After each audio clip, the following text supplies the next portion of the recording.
Ngizothanda ukuthi ngikubingelele ngiphinde futhi ngikwamukele khona la kuZimi Life. Uma nje ufuna ukuhlisa updated ngokwenzeka khona la eMzansi, ungakhohlwa ke mbukeli ukuthi ke usubscribe kule channel and uphinde phela uclick leyo bell for ama notification. So kwivideo yethu namhlanje mbukeli nguphathela ama-teaser Uzalo, izinto okumele uyilindele kuZalo njengoba ke sekulenyanga kaNovember. Kuningi ke mbukeli okwenzakalayo lapha kuZalo, so hlala nami ke ngizele nawo ke ama-teaser. So kuma-teaser ke mbukeli kuvela ukuthi usibonelo uzoconvince unjeza ukuthi sisebenzisane nabo nokwanda. Khumbula ke mbukeli ukuthi ade ngine-meeting adibanjwe yena ke uNomaswazi naye ke usibonelo noWizard naye ke futhi unjeza nokwanda. So yena ke unjeza wathi kule meeting ngeze khona ukusebenza nabo, kodwa akuvela ukuthi lapha kuma-teaser usibonele uzomconvince ukuthi ke gcine esebenzisana nabo. Okunye okuphinde kwavela mbukeli kuma-teaser kuvela ukuthi ke uMzamo inkinga zakhe zizokwanda njengoba ke phela ekweleta ama-investor and baveza ukuthi ke uMzamo benongidi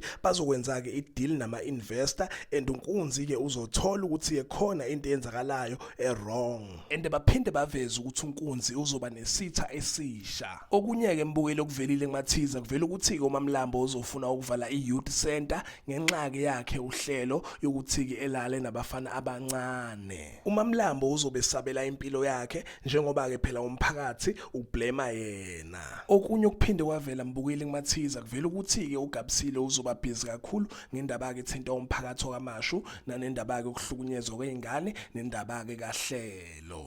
And baphinde baveza ukuthi ke izinto izoba nzima for yena uHlelo and baphinde baveza ukuthi ke usibunga apha esayidini izobeke imudla indaba yakhe uHlelo uzogcina ke enze into wrong. So ngavala lapha ke mbukela ama-teaser ethu namhlanje, ngizophinda ke futhi ngibuye namanye ama-teaser alo Uzalo. Uyazi ke mina ngihlezi ngikhona for wena, cetha ungakhohlwa ukuthi ke ulike and usubscribe. Hayi ngithi ke nje danke, ngiyabonga.